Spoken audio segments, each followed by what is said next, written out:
Después de que Carlos Vega descubrió que yo estaba embarazada, desapareció con Lucía Peralta durante 3 años.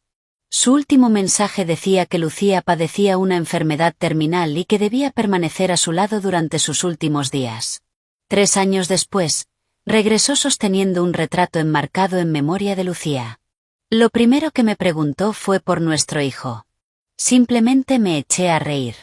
3 años después de desaparecer, Carlos volvió a la mansión de la familia Vega con el retrato de Lucía entre los brazos. Antes de empezar, asegúrate de darle like, compartir y suscribirte. Me encanta ver hasta dónde llegan estas historias. Cuéntame en los comentarios desde qué parte del mundo nos estás viendo. Llevaba un abrigo negro de lana.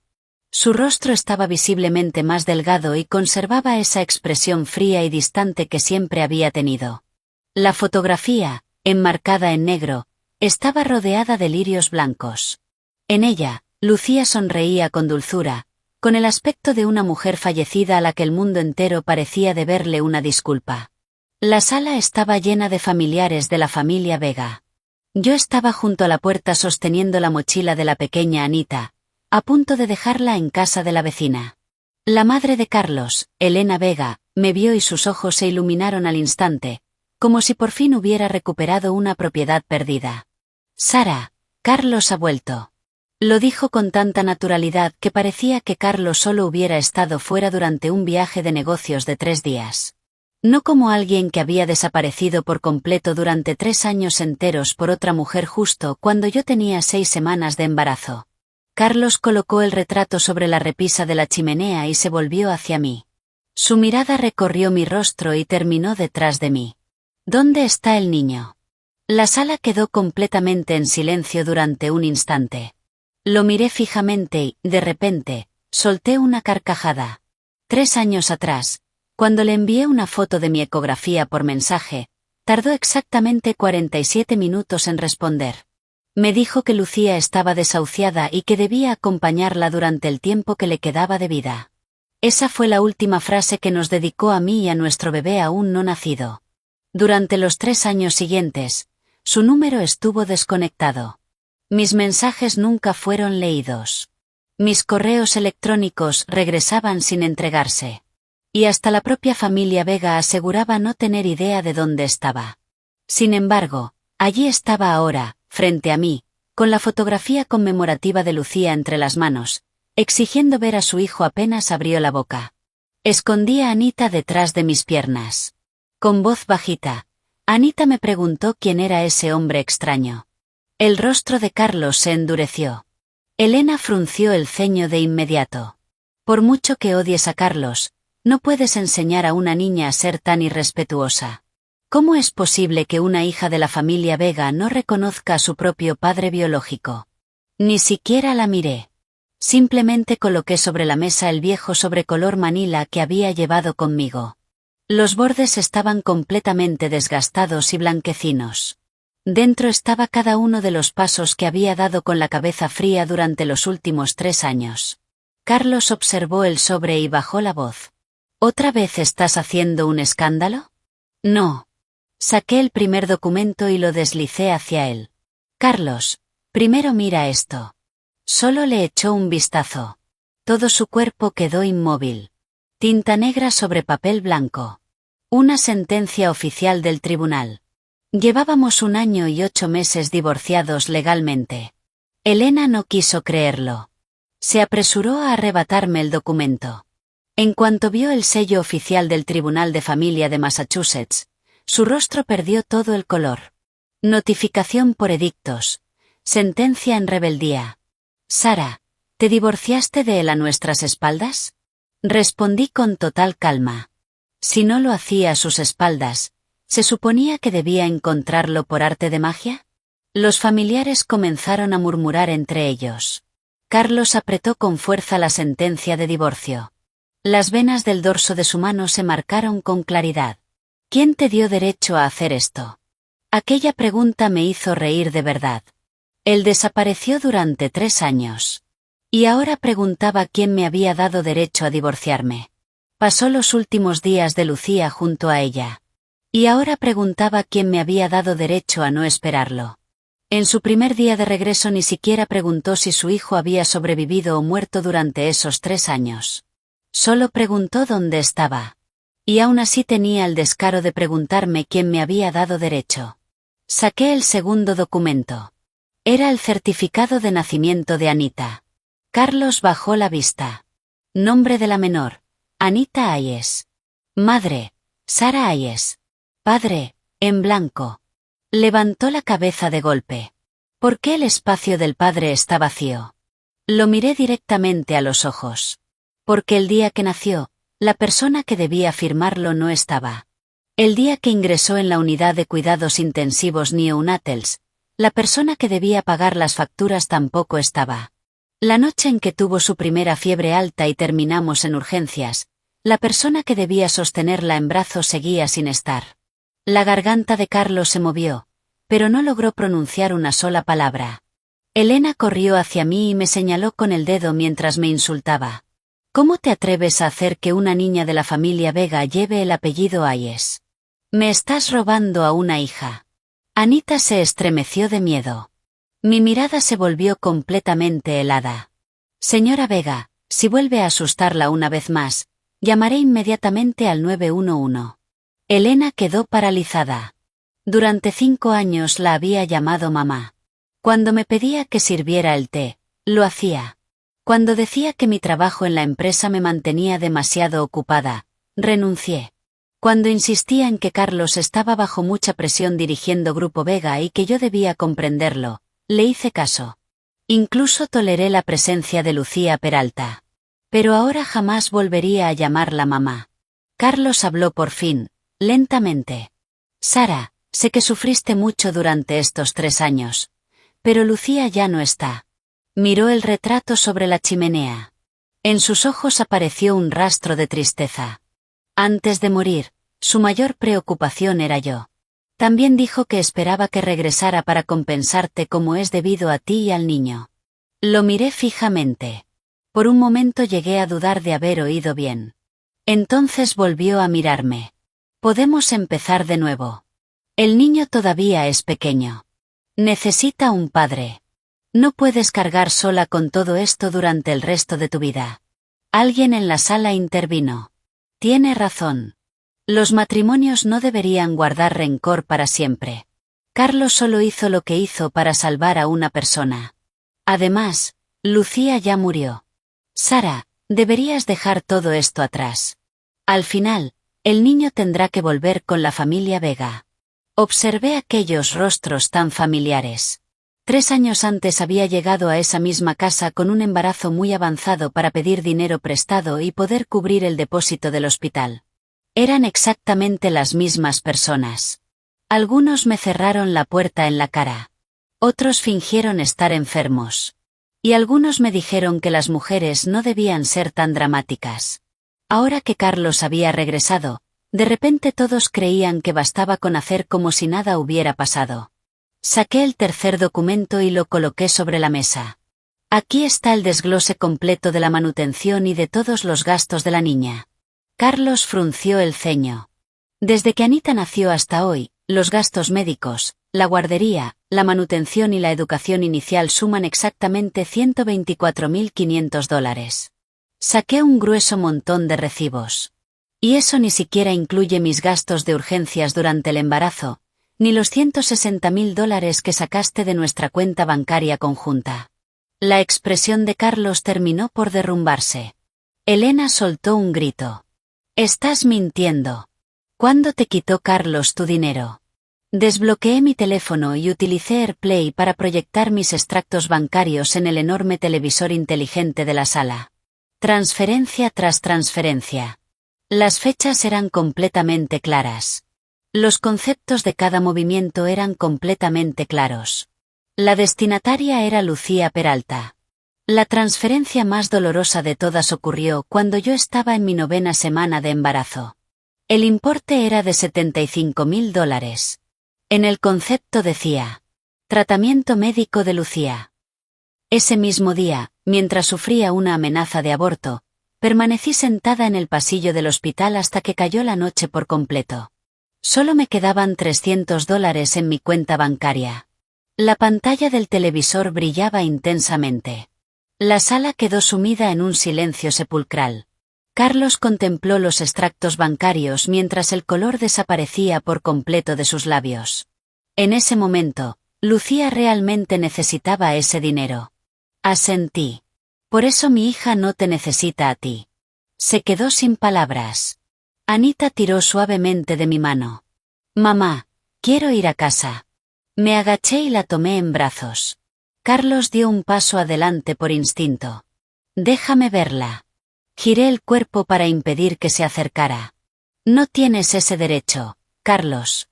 Por primera vez, un destello de auténtico pánico atravesó sus ojos. Sara, es mi hija. Abracé con fuerza a Anita y miré el retrato conmemorativo de Lucía sobre la repisa de la chimenea. Te equivocas. Pronuncié cada palabra con absoluta claridad. Es la hija que le arrebaté a la muerte. Su apellido es Hayes. No tiene absolutamente nada que ver contigo. Me di la vuelta y caminé hacia la puerta. A mi espalda, la voz de Carlos resonó con fuerza. Sara, detente ahora mismo. No me detuve. Justo cuando llegué a la entrada, recibí una llamada de Daniel Brooks. Me preguntó si Carlos había regresado. Le respondí que sí. Daniel guardó silencio durante un segundo. Perfecto. Llega en el momento justo. Hay un problema enorme con los historiales médicos que Lucía decía tener. Mis pasos se detuvieron. El viento del exterior era helado. Anita apoyó la cabeza sobre mi hombro. Miré hacia atrás, hacia la luz del porche de la mansión Vega, esa luz que había permanecido encendida durante 3 años. Por primera vez sentí que había llegado el momento de hacerla añicos. 3 años antes, descubrí que estaba embarazada un lunes por la mañana. En realidad, iba camino a entregar unos contratos de adquisición y fusión en Grupo Vega porque Carlos se los había olvidado en casa. Aquella mañana, antes de salir, incluso me besó la frente. Sara, cuando termine este proyecto te llevaré a la playa en Miami. Me reí y lo llamé mentiroso. Llevábamos 5 años casados y me había pedido que esperara incontables veces. Que esperara a que el trabajo estuviera menos agitado. Que esperara a que la empresa fuera más estable. Que esperara a que su padre se jubilara. Que esperara a que la salud de Lucía mejorara un poco. Siempre había creído que un matrimonio debía aprender a ceder. Así que esperé. Pero aquel día, en la consulta de obstetricia, la doctora me entregó la ecografía y me dijo que tenía 6 semanas de embarazo. Aún era demasiado pronto para escuchar claramente el latido del bebé. Me recomendó regresar a casa, descansar y no hacer esfuerzos. Sostuve aquella fina hoja de papel en el pasillo de la clínica. El corazón me latía tan fuerte que parecía querer romperme las costillas. De inmediato le envié una fotografía a Carlos. Carlos, vamos a tener un bebé. Después de pulsar enviar, me quedé mirando la pantalla durante muchísimo tiempo. 1 minuto. 10 minutos. 47 minutos después, por fin respondió. No fue un mensaje de alegría. No mostró preocupación. Ni siquiera escribió que regresaría inmediatamente. Solo dijo: Lucía está desahuciada.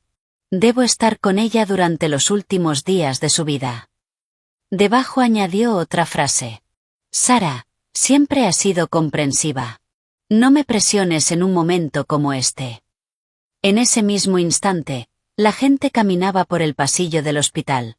Una mujer acariciaba su vientre mientras reía. Otra sostenía un informe médico entre lágrimas. Un marido estaba arrodillado atándole los cordones de los zapatos a su esposa. Yo permanecía completamente sola junto al cajero automático de pagos del hospital. La ecografía que sostenía quedó completamente arrugada por la fuerza con la que la apretaba. Lo llamé. La llamada fue directamente al buzón de voz. Llamé a Lucía.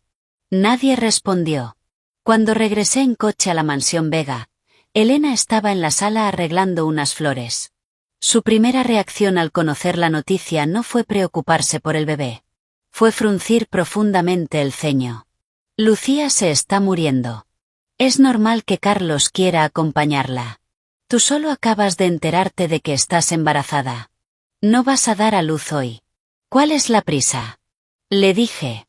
Mamá, al menos debería tener la decencia de explicarme las cosas con claridad. Elena golpeó las tijeras de podar contra la mesa. Sarah Hayes. No intentes atrapar a un hombre con un bebé apenas descubres que estás embarazada. Carlos detesta a las mujeres que montan escenas sin motivo. Me quedé inmóvil. Por primera vez sentí que aquella casa me era completamente ajena. Lucía había sido el amor de infancia de Carlos. Su padre había salvado la vida del padre de Carlos muchos años atrás. Después, cuando la familia Peralta quebró, la familia Vega la acogió y cuidó de ella. Era una mujer frágil. Tenía un corazón delicado. Y Carlos la había protegido desde que eran niños. El día de nuestra boda, Lucía permanecía detrás del escenario con un vestido blanco. Sonreía con el rostro pálido. Durante el brindis me dijo: Sarah, espero que no te moleste. Carlos simplemente está acostumbrado a cuidar de mí. De todas formas, mi destino nunca ha sido bueno. No ocuparé su tiempo por mucho más. Toda la mesa quedó completamente en silencio. Yo también guardé silencio. Carlos me apretó la mano. Dijo que los médicos habían confirmado que ella solo era una paciente. Desde entonces, la palabra paciente se convirtió en la cuchilla más afilada de mi matrimonio. El día de su cumpleaños, Carlos estaba con ella. Cuando la hospitalizaban, Carlos estaba con ella.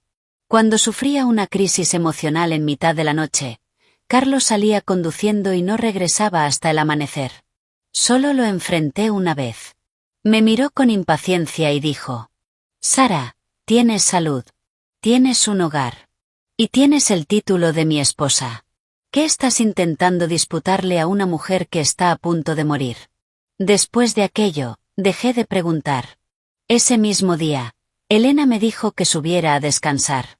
Permanecí inmóvil y pregunté: ¿a dónde fue? Los ojos de Elena esquivaron mi mirada durante un instante. Al extranjero. Lucía quería conocer los Alpes suizos para ver la nieve. Los médicos dicen que le queda muy poco tiempo. La miré fijamente. Entonces sabía perfectamente que yo estaba embarazada. Y aún así hizo las maletas y se fue con ella a Europa. Elena dejó por fin de fingir. Siempre podrás tener otro bebé más adelante. Lucía solo tiene un último deseo. Recordé esa frase durante los 3 años siguientes. Siempre podrás tener otro bebé más adelante. Pero mi hija estuvo a punto de no tener nunca ese más adelante. Aquella noche regresé a la casa adosada que compartía con Carlos. Varios de sus trajes habían desaparecido del armario. Su pasaporte ya no estaba en la caja fuerte. Sobre la mesita de noche había dejado la caja de terciopelo vacía donde guardábamos nuestras alianzas. Se había llevado su anillo de matrimonio. Se marchó sin dejar rastro. Como si todo hubiera estado planeado desde hacía muchísimo tiempo. Me senté al borde de la cama mientras la pantalla de mi teléfono iluminaba la habitación. En nuestra conversación, seguí enviándole mensaje tras mensaje. ¿Cuándo vas a volver? Los resultados de mis análisis no fueron buenos. La doctora me dijo que debo guardar reposo absoluto. Carlos, este bebé también es tu hijo. No hubo ninguna respuesta. Al día siguiente recibí una notificación del banco. Se habían retirado $50.000 de nuestra cuenta conjunta. Al tercer día desaparecieron otros 20.000. Al quinto día acudí a una sucursal de Chase para solicitar los movimientos bancarios. Entonces descubrí que en nuestra cuenta corriente conjunta solo quedaban $2.500. La empleada del banco me preguntó: Señora, ¿quiere que le imprima el detalle completo de las operaciones? Respondí: sí. La impresora fue expulsando hoja tras hoja. Cada transferencia era como una bofetada en el rostro. El destinatario de todos los movimientos era Lucía Peralta o un servicio privado de atención médica contratado para ella. Regresé a la mansión Vega con los extractos bancarios. Elena apenas les echó un vistazo antes de lanzármelos de nuevo. ¿Qué tiene de malo gastar un poco de dinero para tratar la enfermedad de Lucía? Si el bebé que llevas en el vientre realmente es un Vega, La familia Vega jamás te tratará mal. Me quedé inmóvil. ¿Qué está insinuando? Ella sonrió con desprecio. Carlos no está aquí. ¿Quién sabe realmente cómo terminaste embarazada? En ese preciso instante comprendí algo. Cuando una mujer pierde la protección de su marido en la casa de sus suegros, incluso el hijo que lleva en el vientre se convierte en una herramienta para humillarla. Ni siquiera intenté explicarme. Me agaché. Recogí uno por uno los extractos bancarios. Los alisé cuidadosamente y los guardé dentro de mi carpeta. Elena dijo: Sara, si sabes lo que te conviene, compórtate y da a luz en silencio. Si es un niño, la familia Vega lo reclamará. Si es una niña, tendrás que arreglártela sola. Apreté con fuerza la carpeta. Me di la vuelta y salí. Afuera caía un aguacero. No conseguía pedir un vehículo. Mientras caminaba hacia la salida del vecindario, un dolor agudo atravesó la parte baja de mi abdomen. La sangre comenzó a correr por mis piernas. Me apoyé en un poste de luz y llamé a Carlos por última vez. La llamada volvió a ir directamente al buzón de voz. Abrí otra vez su último mensaje. Lucía está desahuciada. Debo estar con ella durante los últimos días de su vida. Miré la pantalla. De repente, una inmensa calma se apoderó de mí. Dejé de llorar.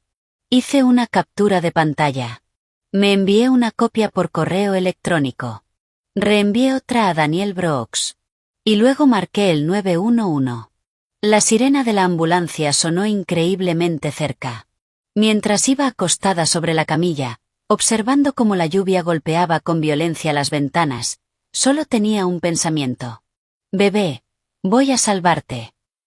En cuanto a Carlos Vega, desde ese mismo instante dejó de merecer siquiera el peso de mis lágrimas. Anita nació con apenas 32 semanas de gestación. Los médicos me dijeron que su estado era crítico. Necesitaba una cesárea de emergencia de inmediato. Estaba acostada sobre la mesa de operaciones. Las luces del quirófano brillaban con una intensidad cegadora. El anestesista preguntó dónde estaba mi familia. Respondí que no tenía ninguna. La enfermera hizo una breve pausa. ¿Y tu esposo? La miré y respondí con una voz increíblemente suave. Está muerto. En aquel momento, Carlos no estaba legalmente muerto. Pero en mi corazón había sido enterrado el mismo día en que recibí aquel último mensaje. Firmé yo sola el consentimiento para la cirugía. Firmé yo sola los documentos de autorización por riesgo vital, dejando mi huella dactilar. Más tarde, la doctora Michei me contó que ese día mi presión arterial descendió a niveles peligrosos. Cuando sacaron a la bebé, su llanto era apenas un susurro. La llevaron inmediatamente a la unidad de cuidados intensivos neonatals. Cuando por fin desperté, la única persona en la habitación era Daniel Brooks.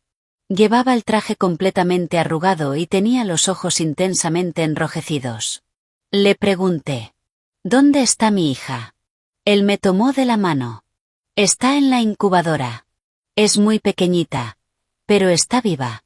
Cerré los ojos. Las lágrimas por fin comenzaron a caer. No lloraba por Carlos. Lloraba por aquella diminuta vida que apenas pesaba poco más de 1,3 kg y luchaba desesperadamente por sobrevivir. Al día siguiente, una enfermera llevó mi silla de ruedas hasta la unidad neonatal para que pudiera verla.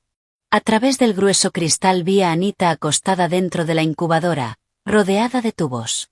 Tenía los ojos completamente cerrados. Era tan pequeña, tan increíblemente pequeña, que llegué a asustarme pensando cómo podría soportar toda la crueldad de este mundo. La doctora Michei permanecía a mi lado. La carga económica será enorme. Debes prepararte. Asentí. Por supuesto que estaba preparada. Vendí todo lo que tenía algún valor en mi casa. Mis joyas. Los bolsos de diseñador que Carlos me regaló el día de nuestra boda. Todos aquellos objetos caros que la familia Vega me había dado únicamente por apariencia. Al final, vendí también mi anillo de compromiso de diamantes. El joyero observó la pieza y preguntó: «Señora, ¿está completamente segura? Es un anillo de compromiso». Le respondí que sí. Lo vendí por $4.500. Era exactamente el dinero necesario para cubrir la primera semana de gastos médicos de Anita que el seguro no cubría. Mientras me alejaba de la ventanilla de pagos del hospital con el recibo en la mano, sonó mi teléfono. Era Elena. Lo primero que hizo fue interrogarme. Escuché que tuviste un parto prematuro. ¿Fue niño o niña? Respondí. Una niña. Al otro lado de la línea hubo varios segundos de absoluto silencio. Después dijo. Ah, una niña. Alargó aquellas palabras con una evidente decepción. Yo estaba apoyada contra la pared del hospital. Todavía llevaba una venda en el brazo donde me habían colocado la vía intravenosa. Señora Vega, si llama para visitar a la niña, puedo darle el número de la habitación. Pero si solo llama para preguntar si es niño o niña, no vuelva a llamarme nunca más. Elena soltó una risa despectiva. Sara Hayes, no me hables con ese tono. Carlos no está aquí. Que la familia Vega reconozca o no a esa niña dependerá completamente de cómo te comportes. Colgué el teléfono. Fue la primera vez en mi vida que colgaba una llamada a alguien de la familia Vega. Después de aquello, ninguno de ellos volvió a aparecer. Anita permaneció 42 días en la unidad de cuidados intensivos neonatals. Cada día fotografiaba cuidadosamente las facturas del hospital, los informes médicos y los registros de enfermería. Los archivaba todos. Daniel me preguntó. Sara, ¿por qué guardas todo esto?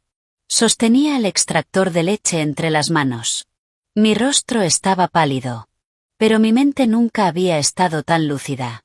Porque algún día alguien me preguntará por qué mi hija se niega a reconocer a su padre. Y entonces les mostraré todo esto. No porque ella no tenga padre, sino porque fue su padre quien la abandonó primero. El día en que le dieron el alta, la doctora Michei puso a Anita en mis brazos.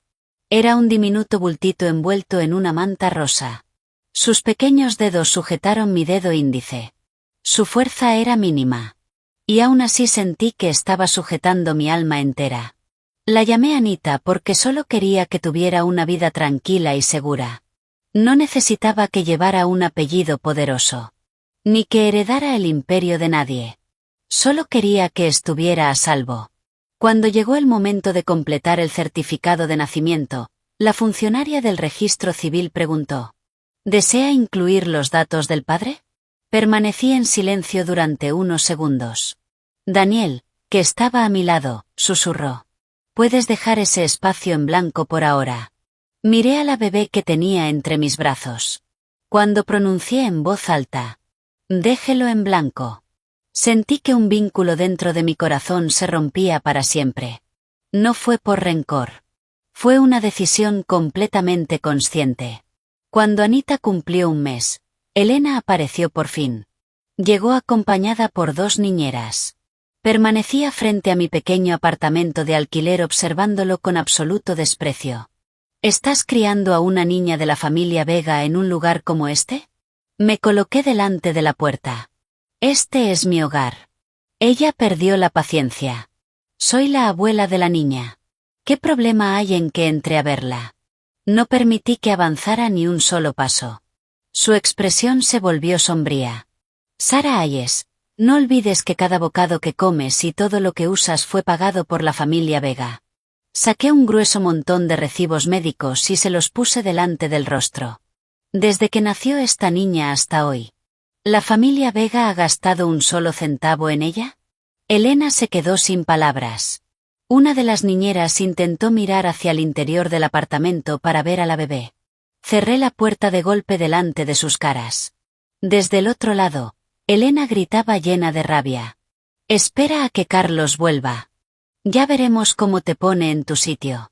Me apoyé contra la puerta mientras sostenía a Anita en brazos y le daba suaves palmaditas en la espalda. No va a volver nunca. Lo dije para que lo oyera Anita. Y también para convencerme a mí misma. Después de aquel día empecé a reunir todas las pruebas. Los registros de la desaparición de Carlos. La negativa de la familia Vega a visitar a la niña. Los extractos bancarios. Los informes médicos. Las grabaciones de mis llamadas con Elena. Y aquel último mensaje de texto que había respaldado incontables veces. Daniel me ayudó a contactar con el Tribunal de Familia. Me explicó que podía solicitar el divorcio.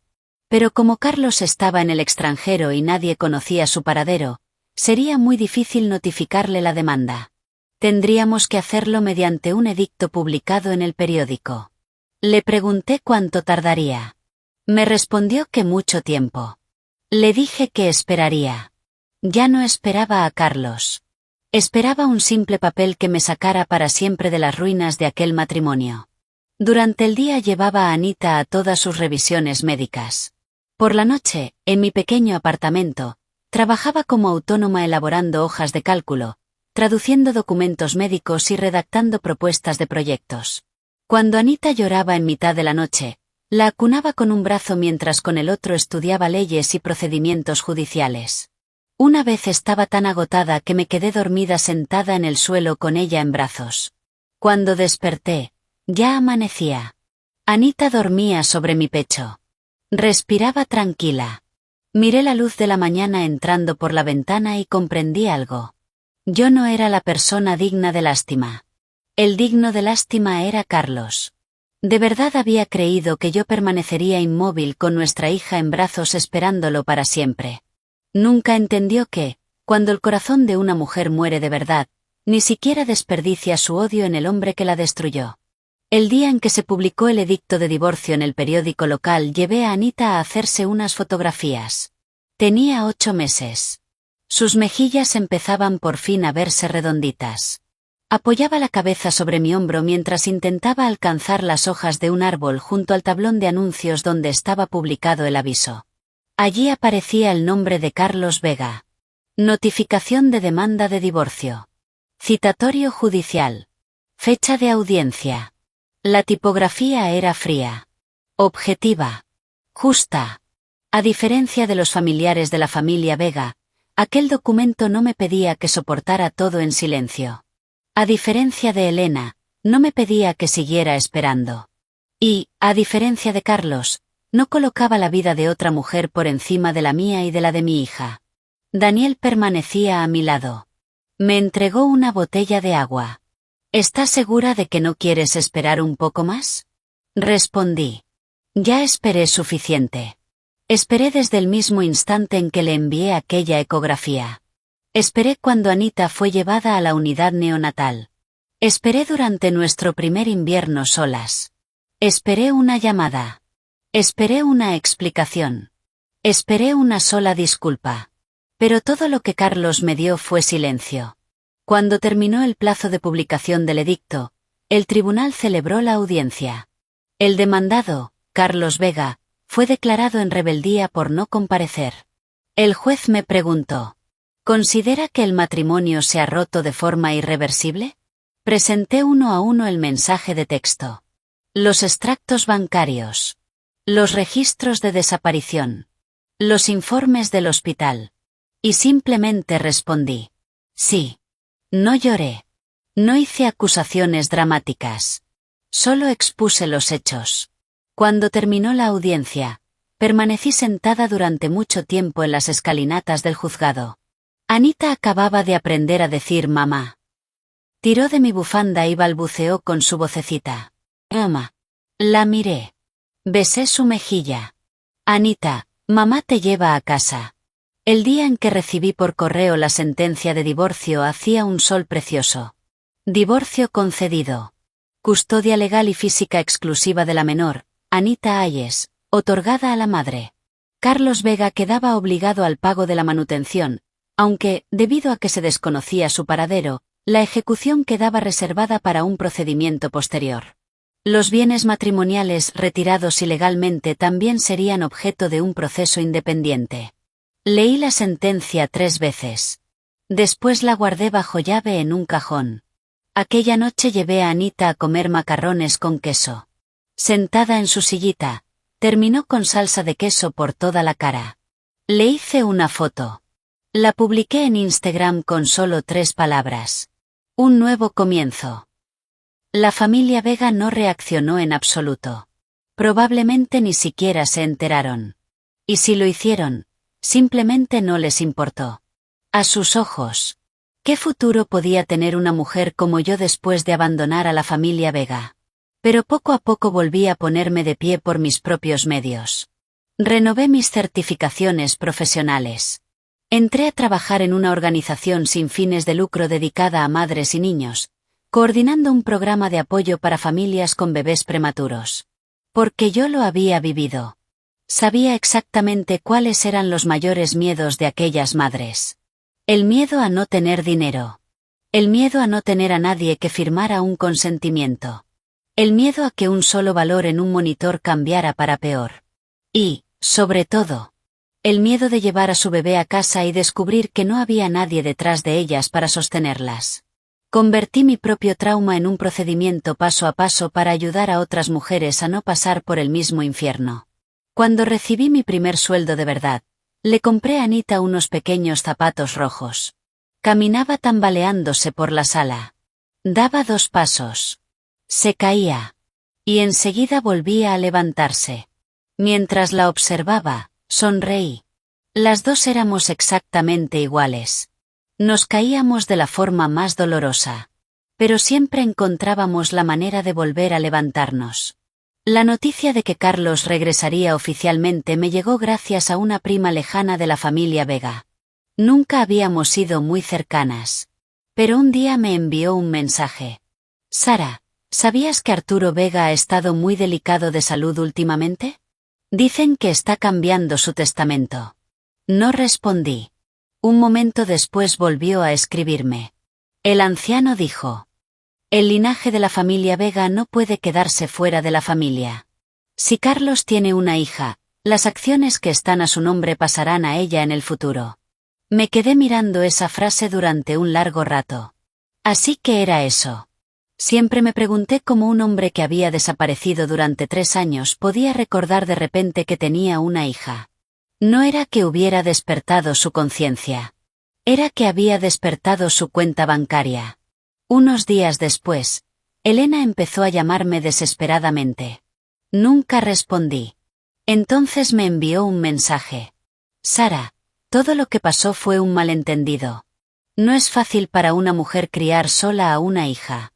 La familia Vega está dispuesta a recibirte de nuevo. Al final, la niña tiene que volver a sus verdaderas raíces. Hice una captura de pantalla de cada uno de esos mensajes y los guardé. Daniel los leyó y soltó una risa burlona. Ahora sí se acuerdan de sus verdaderas raíces. Respondí. No están reconociendo a la familia. Están reconociendo el dinero. Daniel preguntó: ¿qué piensas hacer? Miré a Anita, que estaba sentada sobre su alfombra de juegos construyendo una torre con bloques. Colocó un bloque rojo en la parte más alta y sonrió. Sus ojos se curvaron como 2 pequeñas lunas. Respondí. Voy a esperar a que vengan ellos a buscarme. Daniel arqueó una ceja. ¿No vas a esconderte? No me estoy escondiendo. Me escondí de la lluvia cuando estaba embarazada. Me escondí de las luces del quirófano durante el parto. Me escondí de los insultos de la familia Vega. Ya terminé de esconderme.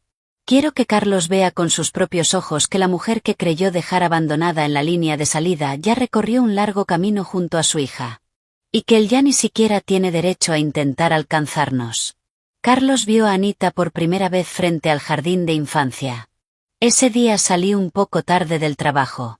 Cuando llegué, vi un pequeño grupo de personas reunidas cerca de la entrada. Un hombre con un abrigo negro de lana estaba agachado sobre la acera sosteniendo un conejo de peluche de una marca absurdamente cara. Anita estaba escondida detrás de su maestra. Tenía el ceño fruncido y se negaba a acercarse a él. Mis pasos se detuvieron. Carlos. Él también me vio. Se puso de pie. En sus ojos se mezclaban demasiadas emociones. Sara. Ni siquiera respondí. Fui directamente hacia Anita. Mamá. Se lanzó a mis brazos. La levanté y miré a la maestra. ¿Qué ha pasado? La profesora parecía incómoda. Este señor asegura que es el padre de Anita y dijo que venía a recogerla. Pero su nombre no figura entre las personas autorizadas, así que no se la entregamos. Asentí. Hicieron exactamente lo correcto. El rostro de Carlos era un poema. Sara, solo quería ver a mi hija. Si quieres verla, hablas conmigo. No la sorprendes a la salida del colegio. Bajé la voz. Soy su padre biológico, dijo entre dientes. Lo miré directamente. ¿Tienes alguna prueba? Se quedó inmóvil. Saqué mi teléfono y abrí la aplicación del jardín de infancia. La tutora principal registrada soy yo. El contacto de emergencia es Daniel Brooks. Las personas autorizadas para recogerla son mi madre y mi vecina. Tú no existes en esta lista. Carlos parecía haber recibido una bofetada delante de todo el mundo. Los demás padres ya empezaban a observar la escena. Contuvo la rabia. ¿De verdad tienes que hacer esto? Anita es mi hija. ¿Ni siquiera puedo verla? Anita se abrazó a mi cuello y susurró. Mamá, yo no conozco a este señor. El rostro de Carlos perdió completamente el color. En ese instante no sentí satisfacción. Solo sentí que todo era absurdo. Desde que Anita nació hasta cumplir 3 años había pasado por fiebres altas, la salida de los dientes, sus primeros pasos y el comienzo del jardín de infancia. Él no estuvo presente ni un solo segundo. Y ahora aparecía frente al colegio con un peluche esperando que ella lo llamara papá. ¿Con qué derecho? Me dirigí a la maestra. Si esta persona vuelve a presentarse aquí, llame inmediatamente a la policía. Ella asintió. Carlos dio un paso hacia mí. Sara. Me coloqué delante de Anita para impedirle acercarse. Señor Vega, por favor, no asuste a la niña. Él miró a Anita. Su voz se volvió sorprendentemente suave. Anita, soy tu papá. Anita escondió el rostro en mi cuello. No. Aquella única palabra fue apenas un susurro. Pero bastó para dejarlo completamente inmóvil. Llevé a Anita hasta mi coche. Carlos me siguió hasta el estacionamiento y golpeó la ventanilla. Sara, tenemos que hablar. Bajé el cristal apenas unos centímetros. ¿Hablar de qué? Una niña no puede crecer sin un padre, suplicó. Tiene una madre. Y eso es suficiente. No puedes quitarle el amor de su padre solo porque me odias. Lo miré y pregunté de repente. ¿Sabes que es alérgica a la leche de vaca? Se quedó callado. ¿Sabes que no puede dormirse si no abraza su delfín de peluche? ¿Sabes que cuando tuvo neumonía a los 2 años las enfermeras necesitaron 3 intentos para encontrarle una vena? ¿Sabes la fecha exacta en que dijo mamá por primera vez? Carlos no pudo responder a ninguna de mis preguntas. Volví a subir la ventanilla. Mientras me alejaba conduciendo, lo vi por el espejo retrovisor. Permanecía completamente solo en el estacionamiento. El costoso conejo de peluche colgaba sin fuerza de su mano. Aquella noche Elena golpeó con fuerza la puerta de mi apartamento. Estaba fuera de sí. La acompañaban 2 familiares de los Vega. Sara Hayes, ha sido demasiado lejos. Carlos es su padre biológico. ¿Con qué derecho le impides verla? Permanecí bloqueando la entrada. No permití que entraran. Con el derecho que me concede la sentencia del tribunal. Elena se quedó sin palabras durante un instante y luego respondió. Una sentencia jamás romperá un vínculo de sangre. Me eché a reír. La sangre no es una tarjeta de acceso ilimitado. No basta con enseñarla para entrar donde quieras. Uno de los familiares intentó intervenir. Sara, en aquel momento Carlos estaba completamente condicionado por Lucía. Ahora ella ya murió. Los 3 pueden volver a ser una familia feliz. Eso es lo mejor para todos. Pregunté. ¿Ya terminaron de hablar? Elena explotó. No abuses de nuestra paciencia. Arturo organizará una cena familiar este fin de semana. Tienes la obligación de traer a la niña. Carlos ya ha tenido suficiente tiempo para superar la muerte de Lucía. Ahora te toca madurar y entrar en razón. Suficiente tiempo para superar la muerte de Lucía. Repetí esa frase lentamente en mi mente. Él podía guardar luto por Lucía durante 3 años. El rostro de Elena se volvió gris. Saqué mi teléfono y pulsé la pantalla. Señora Vega. Todo lo que acaba de gritar ha quedado grabado. Si continúan acosándonos, solicitaré una orden de alejamiento. Además enviaré esta grabación al jardín de infancia y al servicio de seguridad del vecindario. Las caras de los familiares cambiaron de inmediato. Sujetaron a Elena del brazo para llevársela. Ella temblaba de rabia. Sarah Hayes, ¿de verdad crees que ya no nos necesitas? Respondí. No dejé de necesitarlos. Simplemente aprendí a defenderme. Después de cerrar la puerta, me apoyé contra ella. Desde la sala escuché la voz de Anita. Mamá. Mi torre se cayó. Caminé hasta donde estaba. Me senté en el suelo para ayudarla a reconstruir sus bloques. Entonces preguntó. ¿Por qué ese señor raro dice que es mi papá? Mis manos se quedaron inmóviles. Una niña de 3 años no entiende lo que significa la traición. Solo sabe quién duerme a su lado. Quien le lee cuentos antes de dormir. ¿Y quién la abraza cuando tiene miedo? Respondí. Porque a veces los adultos dicen cosas equivocadas. Anita asintió muy seria. Entonces mamá tiene que decirle que no puede decir cosas equivocadas. Sonreí. De acuerdo. Se lo diré. Pero no solo pensaba decirle que dejara de decir cosas equivocadas. Pensaba hacerle entender que no todo lo que uno tira a la basura puede recogerse otra vez. La noche de la cena familiar de los Vega me presenté sola. Sin Anita. Elena me había amenazado por teléfono. Dijo que si no llevaba a la niña a la mansión me demandarían por la custodia y me acusarían de alienación parental. Escuché toda su amenaza. Solo respondí con 2 palabras. Envíe la dirección. Daniel me llevó en coche hasta la mansión de Beacon Hill. Antes de bajar me preguntó. ¿Quieres que entre contigo? Negué con la cabeza. Me observó unos segundos y luego deslizó una pequeña grabadora digital dentro de mi bolso. No te exijas demasiado. Sonreí. No he venido a exigirme nada. He venido a cobrar una deuda. El comedor de la mansión Vega estaba completamente iluminado. Había incluso más familiares que 3 años atrás. El patriarca, Arturo Vega, ocupaba la cabecera de la enorme mesa. Su aspecto era frágil. Pero su mirada seguía siendo afilada. Carlos permanecía de pie junto a él. Cuando me vio entrar sola, frunció el ceño. ¿Dónde está Anita? Respondí. En un lugar seguro. El rostro de Elena cambió al instante. Esta noche es una cena familiar. ¿Qué significa esconder a la niña? Miré alrededor de la enorme mesa. ¿Qué tiene que ver una cena de la familia Vega con mi hija? En cuanto pronuncié esas palabras, toda la mesa quedó en silencio. Arturo habló con una voz grave y autoritaria. Sara. Sé que guardas resentimiento. Pero la niña lleva la sangre de la familia Vega. No puede conservar el apellido Hayes para siempre.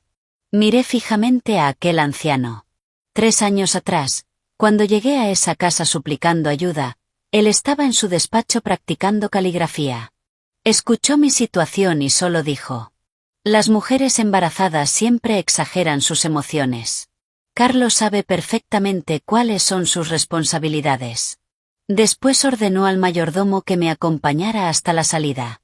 Y ahora venía a decirme que mi hija llevaba la sangre de la familia Vega. Saqué una silla y me senté. Señor Vega. ¿Lo ha olvidado?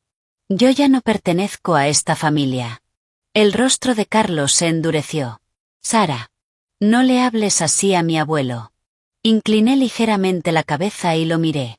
Ah. Así que ahora sí sabes proteger a tu familia. Se quedó completamente sin palabras. Elena golpeó los cubiertos contra la mesa. Sarah Hayes. Deja de comportarte con tanta ironía. Estos 3 años tampoco fueron fáciles para Carlos. Lucía estaba gravemente enferma. Él permaneció todos los días junto a su cama. Y al final tuvo que despedirla personalmente. ¿Y tú? Al menos todavía tienes una hija. Asentí. Tiene razón. Al menos todavía tengo a mi hija. Entonces abrí mi bolso y saqué el primer documento.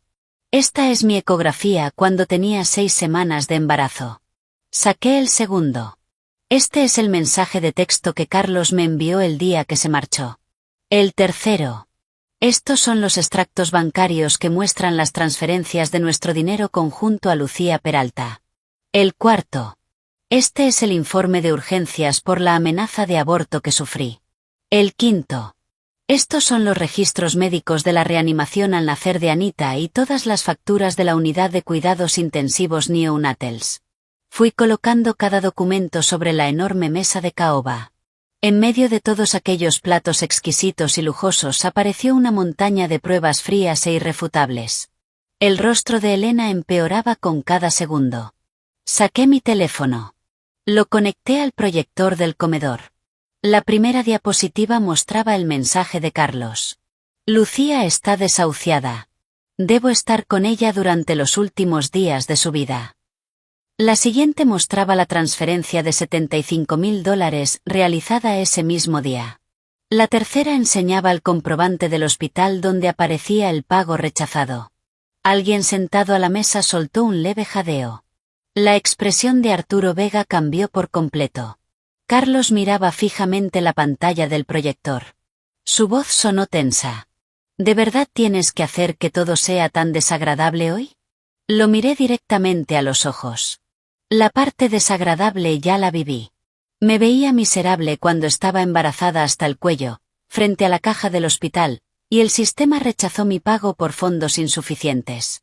Me veía miserable cuando estaba sola sobre una mesa de operaciones firmando mi propio consentimiento por riesgo de muerte. Me veía miserable cuando mi hija luchaba por sobrevivir dentro de una incubadora mientras yo empeñaba mi anillo de bodas para pagar las facturas. Carlos, la única razón por la que ahora te parece tan desagradable es porque esta vez el que queda mal eres tú. El comedor entero quedó tan silencioso que podía escucharse el zumbido del sistema de climatización. De pronto, Elena se puso de pie. Basta. Aunque Carlos se haya equivocado, no puedes obligar a una niña de la familia Vega a crecer sin padre. La miré fijamente. ¿No fue usted quien me dijo que, si nacía una niña, tendría que arreglármela sola? Elena quedó inmóvil.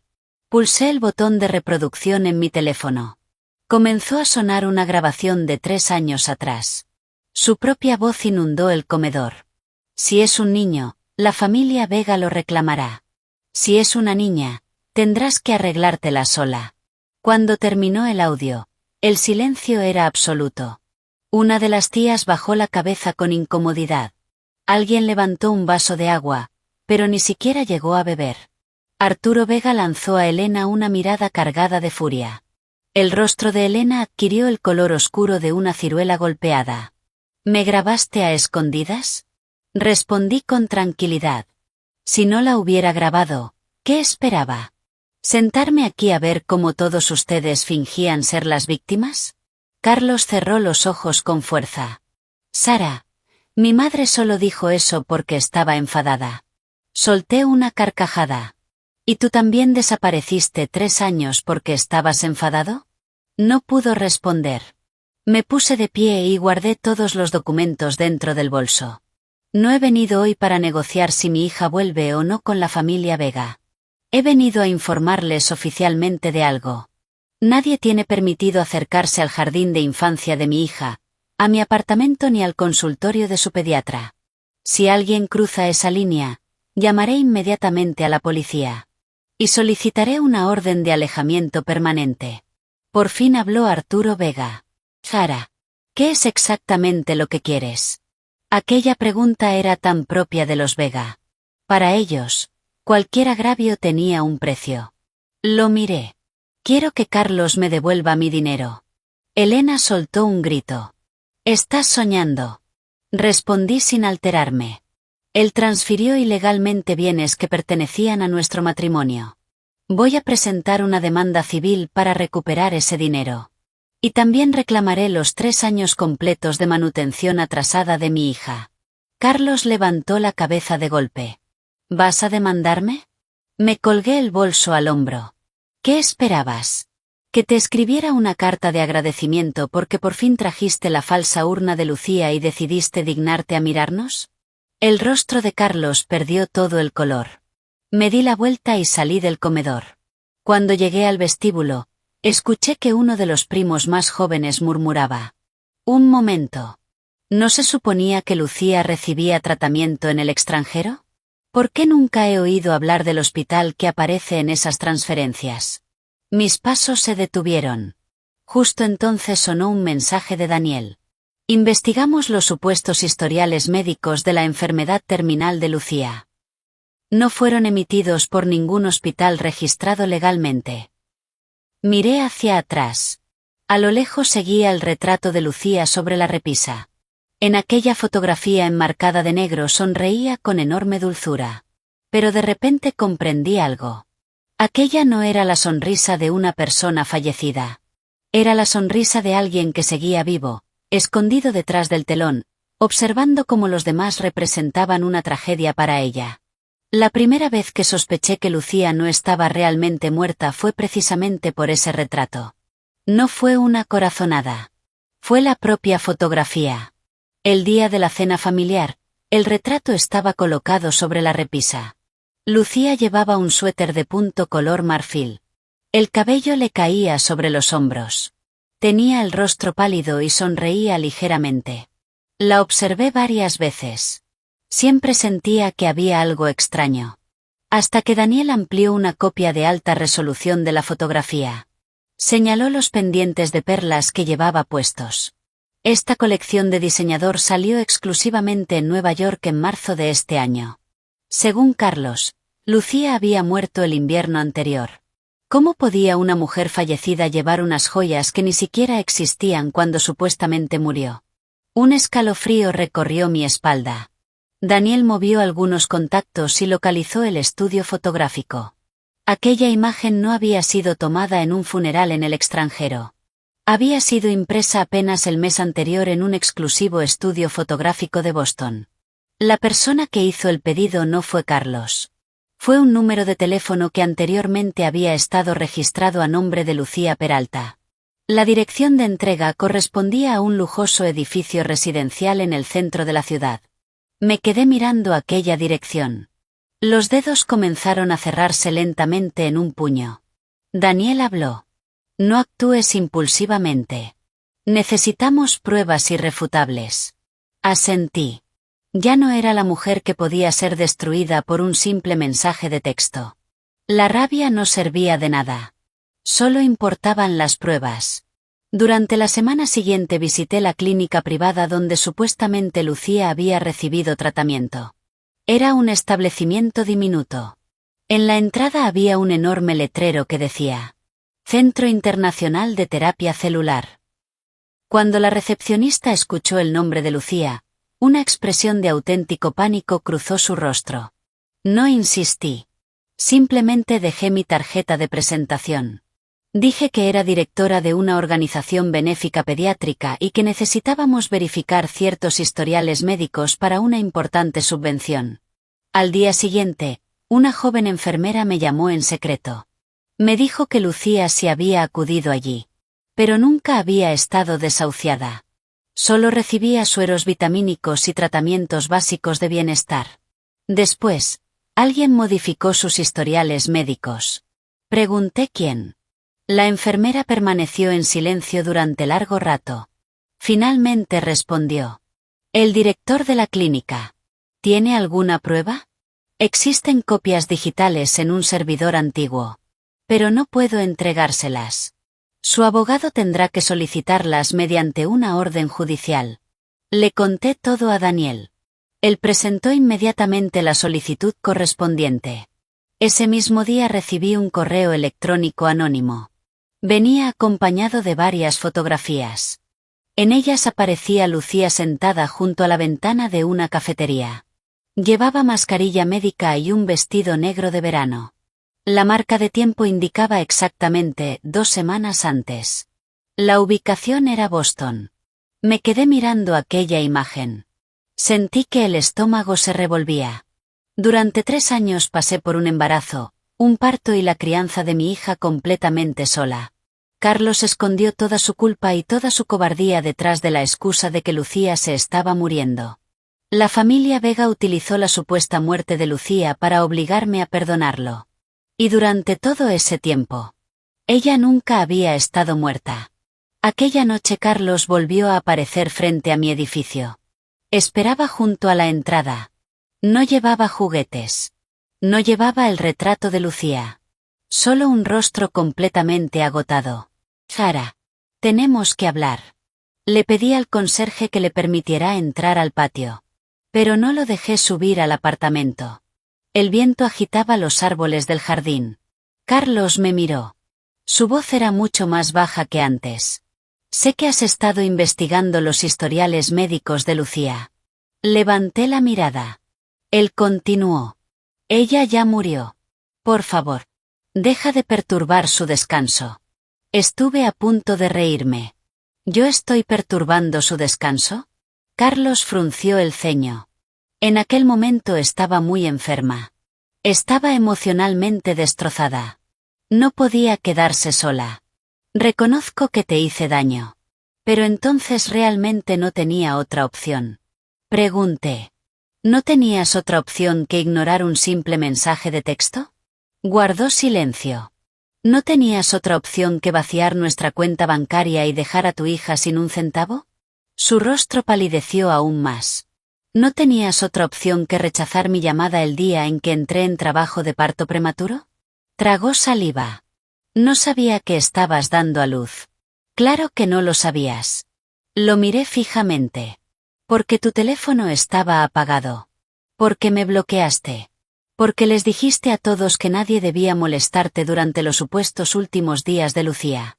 Por primera vez apareció en sus ojos una expresión de auténtica desesperación. Sara. Lucía ya no está. Los muertos no pueden volver a la vida. Di un paso hacia él. ¿Llegaste a ver realmente su certificado de defunción? Carlos quedó paralizado. Lo miré fijamente. ¿Viste el certificado oficial emitido por un hospital? ¿Viste el certificado de cremación de la funeraria?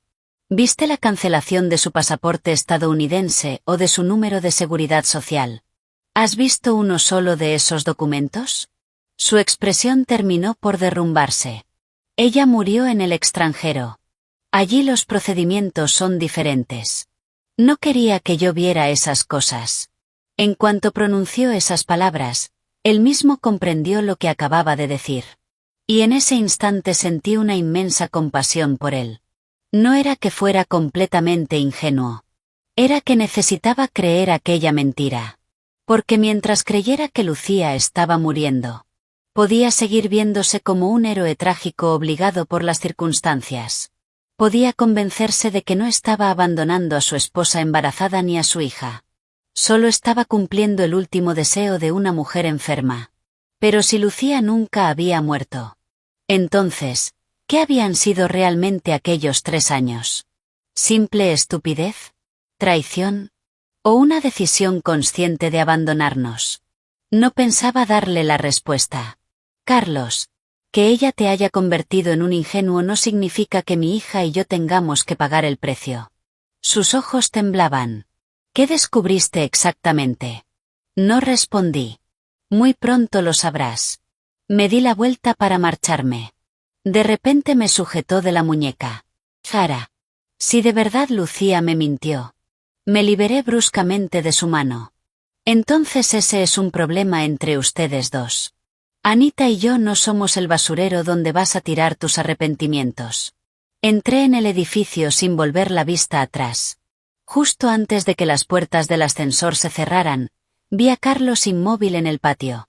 Parecía comprender por primera vez que el retrato conmemorativo que había llevado con tanto cuidado durante años no era una lápida. Era un espejo. Y no reflejaba la supuesta muerte de Lucía. Reflejaba la podredumbre en la que él mismo se había convertido. El funeral conmemorativo de Lucía fue un espectáculo descomunal. Se celebró en el gran salón de un hotel de lujo perteneciente a Grupo Vega. Carlos envió personalmente todas las invitaciones. En elegante caligrafía podía leerse: en amoroso recuerdo de mi queridísima amiga Lucía Peralta. Que descanse en paz en el cielo. Recibí la invitación digital mientras le hacía las trenzas a Anita. Ella inclinó la cabeza y preguntó: Mamá, ¿qué es el cielo? Bloqueé la pantalla del teléfono. Es un lugar que los adultos imaginan para sentirse un poco mejor. Me miró confundida. ¿Los malos también van allí? Pensé unos segundos. Los malos primero tienen que pagar por todo el daño que hicieron. Asistí al homenaje. No para despedir a Lucía, sino para despedir el último resto de dignidad que le quedaba a Carlos. El salón estaba decorado como un funeral de la alta sociedad. Cientos de rosas blancas cubrían el escenario. El retrato de Lucía ocupaba el centro. Carlos permanecía en el atril con un traje negro perfectamente hecho a medida. Tenía los ojos enrojecidos. Habló de lo bondadosa que había sido Lucía. De lo frágil y, al mismo tiempo, fuerte que era. Dijo que había pasado sus últimos años luchando contra la enfermedad sin maldecir jamás a su destino. Afirmó que tenía una deuda imposible de saldar con ella. Muchas personas del público se secaban las lágrimas. Entonces, de forma dramática, cambió el tono de su discurso. Pero durante estos 3 años también les fallé a mi esposa y a mi hija. En ese instante, el reflector giró y quedó apuntándome directamente. Todas las miradas del salón se volvieron hacia mí. Carlos bajó la vista y me miró con los ojos llenos de emoción. Sara, sé que hoy has venido. El último deseo de Lucía fue que regresara con mi familia y cuidara de ti y de nuestra hija. Permanecí sentada con total tranquilidad en la tercera fila, observándolo representar su papel. Te suplico que me des otra oportunidad. Devuélvele a nuestra hija una familia completa. Algunas personas comenzaron a aplaudir tímidamente. Unos parecían realmente conmovidos. Otros solo disfrutaban del espectáculo. Elena, sentada en la primera fila, levantó ligeramente el mentón con una expresión de absoluta satisfacción. Seguramente pensaba que, delante de toda la alta sociedad de Boston y bajo la mirada del retrato de una mujer supuestamente fallecida, por muy firme que fuera mi corazón, terminaría cediendo. Me puse de pie. Los aplausos cesaron inmediatamente. En los ojos de Carlos apareció un destello de esperanza. Subí directamente al escenario y tomé el micrófono de las manos del presentador. Carlos dice que nos falló a mi hija y a mí. Me giré hacia la enorme pantalla LED situada detrás de él. Entonces les pido a todos que observen atentamente cómo nos falló exactamente. En la cabina de audiovisuales, Daniel pulsó el botón de reproducción en su ordenador. La primera imagen apareció en la pantalla. Mi ecografía. La segunda. El mensaje de texto que Carlos me envió. La tercera. Los movimientos de nuestra cuenta bancaria conjunta. La cuarta. Los informes de reanimación de Anita en la unidad de cuidados intensivos neonatals. La quinta. La sentencia oficial del Tribunal de Massachusetts que concedía el divorcio por rebeldía. Parecía que el aire hubiera desaparecido del salón. Sujeté el micrófono. Mi voz permanecía completamente firme. Hace 3 años, cuando tenía 6 semanas de embarazo, Carlos se marchó al extranjero con Lucía. Lo último que me dijo fue que ella estaba desahuciada y que debía acompañarla durante sus últimos días. Después desapareció durante 3 años. Cuando entré en un parto prematuro y luchaba por mi vida. Cuando mi hija recién nacida fue ingresada en una incubadora. Él nunca apareció. Vació nuestra cuenta bancaria conjunta para pagar los supuestos tratamientos médicos de Lucía. Solicité el divorcio mediante notificación pública. El tribunal disolvió legalmente nuestro matrimonio y me concedió la custodia exclusiva de mi hija. Entonces me volví hacia Carlos. Así que, señor Vega, yo ya no soy su esposa. Y Anita no es un accesorio para que usted pueda cumplir el supuesto último deseo de Lucía. El salón estalló en murmullos de incredulidad. El rostro de Carlos estaba completamente blanco. Elena se levantó de golpe. Sara Hayes, ¿te has vuelto loca? Hoy es el homenaje a Lucía. La miré desde el escenario. Lo sé. Precisamente por eso necesito hacer una sola pregunta. Me giré y señalé directamente el retrato de Lucía. ¿Esa persona está realmente muerta? Todo el salón contuvo el aliento. Carlos se lanzó hacia mí. Sara. Ni siquiera retrocedí. Daniel volvió a pulsar una tecla. La segunda tanda de pruebas apareció en la pantalla. El recibo del estudio fotográfico. La fecha del pedido, realizado el mes anterior. Pagado con el número de teléfono de Lucía. Entregado en un lujoso apartamento del centro de Boston. Después aparecieron los primeros resultados obtenidos gracias a la orden judicial sobre sus historiales médicos. Ningún diagnóstico terminal válido. Ningún certificado de defunción. Ningún certificado de cremación. Ninguna cancelación de su número de seguridad social. Carlos permanecía inmóvil sobre el escenario. Completamente paralizado. Lo miré fijamente. Usted dijo que Lucía está muerta. Entonces muéstrenos su certificado de defunción. Sus labios temblaban. Pero no salió ni una sola palabra. Entre el público alguien murmuró. No puede ser. ¿Entonces este funeral es falso? ¿Qué demonios pasó durante estos 3 años? ¿Lucía engañó a Carlos? Elena subió corriendo al escenario intentando arrebatarme el micrófono. Los agentes de seguridad del hotel la detuvieron de inmediato. Continué hablando. Nunca quise asistir a este absurdo homenaje. Pero el señor Vega decidió convertir a mi hija y a mí en personajes secundarios de su historia romántica y trágica. Así que no me dejó otra opción que mostrar la verdad. No soy una exesposa resentida. Soy una madre. Y jamás permitiré que nadie utilice los informes médicos del nacimiento traumático de mi hija para justificar una falsa historia de amor. Por fin Carlos recuperó la voz. Sonaba quebrada. Como cristal roto. Sara, dime. ¿Dónde está Lucía? Lo miré sin la menor emoción. Está haciendo la pregunta a la persona equivocada. Pasaste 3 años enteros con ella y ni siquiera sabes dónde está. ¿Por qué habría de saberlo yo? El salón estalló en un caos absoluto. En ese preciso momento se produjo un gran alboroto junto a las puertas del fondo. El gerente del hotel corrió hasta Carlos y le susurró algo al oído. La expresión de Carlos cambió violentamente.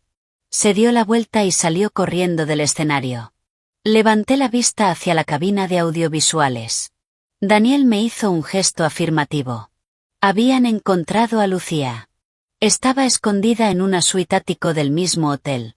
Cuando bajaron a Lucía hasta el vestíbulo, los invitados todavía no se habían marchado.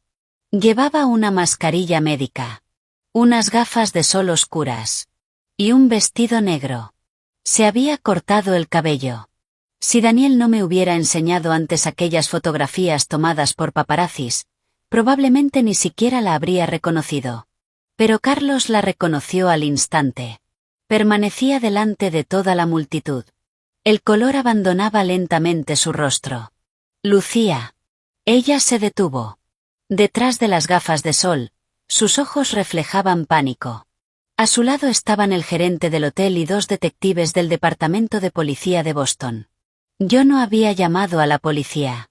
Daniel había presentado una denuncia ante la unidad de fraudes por la falsificación de documentos médicos y la utilización indebida de fondos destinados a asistencia sanitaria. Los agentes solo estaban allí para verificar la información. Pero aquella escena era más que suficiente para convertir todo el homenaje en una farsa monumental. Sobre el escenario, el retrato de Lucía seguía rodeado de flores. En el vestíbulo, la supuesta fallecida respiraba delante de todos. Toda la alta sociedad presente quedó completamente atónita. Carlos avanzó lentamente hacia ella. No estás muerta. Lucía se quitó las gafas. Las lágrimas comenzaron a correr inmediatamente por sus mejillas. Carlos, nunca quise mentirte. Con aquella única frase, confesó todo. Carlos se tambaleó. Elena gritó con todas sus fuerzas. Lucía Peralta. ¿Qué significa todo esto? Lucía la miró y rompió a llorar todavía con más fuerza. Señora Vega. Yo solo tenía muchísimo miedo. Mi enfermedad era real. Pero después el médico me dijo que todavía tenía posibilidades. Tenía miedo de que, si Carlos lo descubría, dejara de quedarse conmigo. Tenía miedo de que regresara con Sara y con el bebé. Luego volvió el rostro hacia mí. Las lágrimas corrían sin parar. Sara. Lo siento muchísimo. En aquel momento solo amaba demasiado a Carlos. Amor. Siempre utilizaban esa palabra para disfrazar el comportamiento más repugnante. Me acerqué hasta quedar frente a ella. Lucía. ¿Falsificaste o no los informes médicos que aseguraban que estabas desahuciada? Entró en pánico. No. Daniel dio un paso al frente y entregó un sobre color manila a los detectives. Aquí tienen las pruebas preliminares. Ya hemos solicitado formalmente las órdenes judiciales para obtener los registros originales del servidor y los historiales médicos alterados. Lucía se mordió el labio. Su cuerpo se balanceó como si fuera a desmayarse.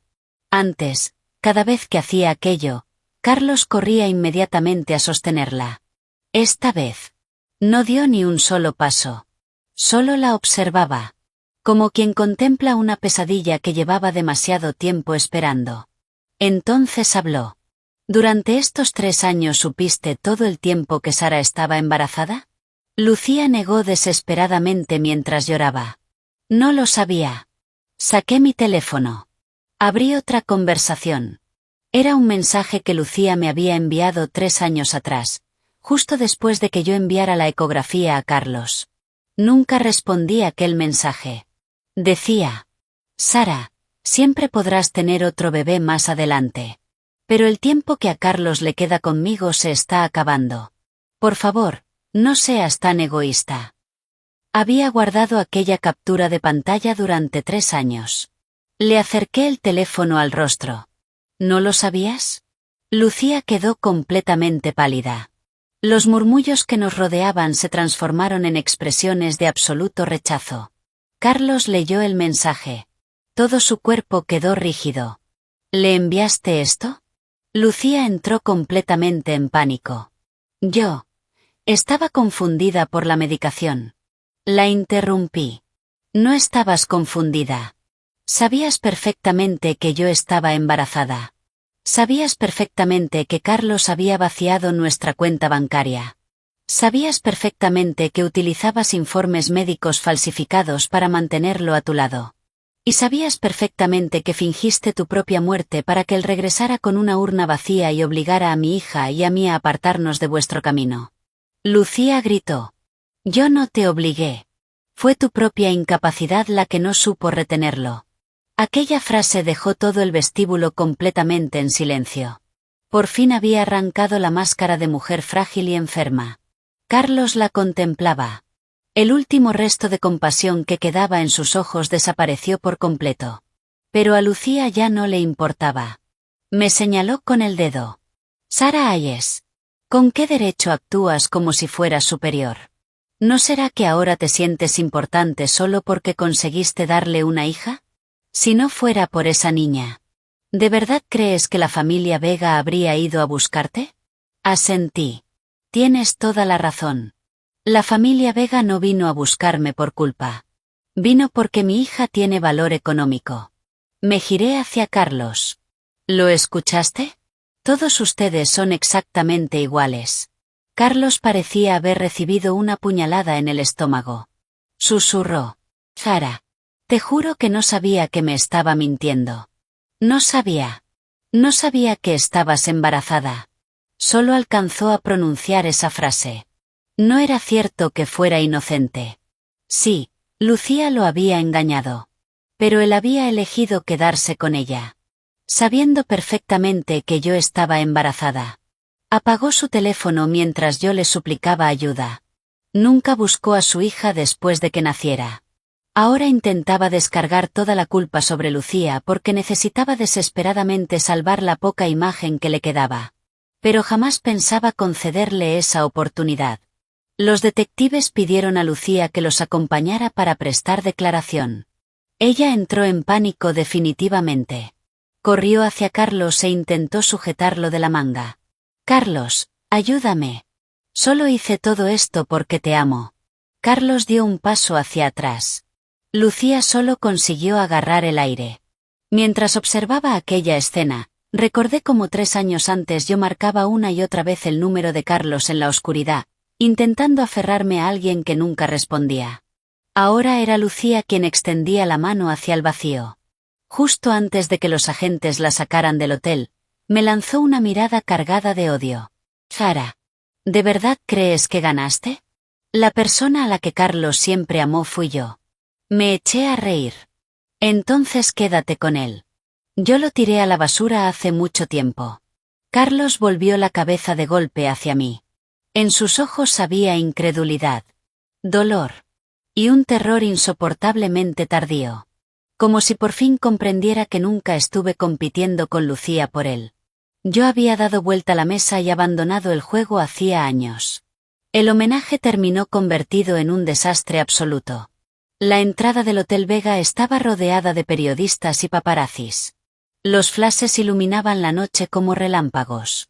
Carlos salió corriendo detrás de mí y me alcanzó al pie de la gran escalinata. Sara. Me detuve. Su voz temblaba violentamente. Me equivoqué. Era la primera vez en 3 años que pronunciaba esas 2 palabras. Pero al escucharlas, solo sentí que llegaban demasiado tarde. Muchísimo demasiado tarde. Respondí. Guárdalas para el juez. Subí al coche de Daniel y cerré la puerta. Mientras el vehículo abandonaba el hotel, miré por el espejo retrovisor. Carlos permanecía inmóvil sobre el pavimento. Detrás de él seguía brillando la gigantesca pantalla digital con el retrato en blanco y negro de Lucía. Pero ahora toda la ciudad sabía que seguía viva. Lo único que realmente había muerto era la ridícula ilusión que Carlos había confundido con el verdadero amor. El día de la audiencia de conciliación, Carlos llegó antes que yo. Vestía un traje impecable. Pero las profundas ojeras bajo sus ojos dejaban claro que llevaba mucho tiempo sin dormir. Elena también asistió. Ya no quedaba rastro de aquella arrogancia propia de la alta sociedad. Estaba sentada en el pasillo del juzgado, aferrada con fuerza a su bolso de diseñador. Cuando me vio, abrió la boca para hablar. La interrumpí antes de que pudiera decir una sola palabra. Hoy solo hablaremos de asuntos legales. Sus labios se entreabrieron. Luego volvió a cerrarlos con fuerza. Dentro de la sala de mediación estaban el juez, la secretaria judicial y los abogados de ambas partes. Las solicitudes de Carlos eran claras. Restablecer sus derechos como padre. Obtener un régimen regular de visitas. Y cambiar nuevamente el apellido de la niña. Daniel ni siquiera pestañeó. Dejó caer nuestro expediente sobre la mesa. Primero, las partes están legalmente divorciadas. La custodia física y legal exclusiva fue concedida a mi representada. Segundo, el señor Vega desapareció voluntariamente antes y después del nacimiento de la menor, abandonando deliberadamente todas sus responsabilidades como padre. Tercero, durante los 3 primeros años de vida de la niña nunca convivió con el señor Vega. Un contacto repentino y sin supervisión podría provocarle un grave daño psicológico. Cuarto, mi representada acepta únicamente visitas limitadas y siempre bajo la supervisión de un trabajador social designado por el tribunal. Nos oponemos de forma absoluta al cambio de apellido. Y también rechazamos cualquier tipo de custodia sin supervisión. Carlos parecía completamente destrozado. Soy su padre. No soy un delincuente peligroso. Lo miré desde el otro lado de la mesa. Para Anita. Usted es un desconocido. Se estremeció como si acabara de recibir una puñalada. Eso solo ocurre porque tú nunca me dejaste conocerla. Ni siquiera discutí. Saqué la carpeta que contenía los 3 primeros años de vida de Anita y la coloqué sobre la mesa. Los informes de reanimación en la unidad neonatal. Su calendario de vacunación. Los controles pediátricos. Las evaluaciones de adaptación al jardín de infancia. Los informes de psicología infantil. Cada página tenía una fecha. Y en ninguna aparecía una sola participación de Carlos Vega. La jueza comenzó a revisar lentamente la carpeta. Su expresión era cada vez más seria. Carlos permanecía rígido al principio. Pero, conforme la jueza avanzaba entre las páginas, sus hombros terminaron desplomándose por completo. Entonces hablé. Señor Vega. Usted afirma que le estoy arrebatando sus derechos como padre. Permítame hacerle unas preguntas. Durante estos 3 años, ¿buscó alguna vez por iniciativa propia a su hija? Guardó silencio. ¿Presentó alguna solicitud judicial para obtener un régimen de visitas? Silencio. ¿Pagó un solo centavo de manutención?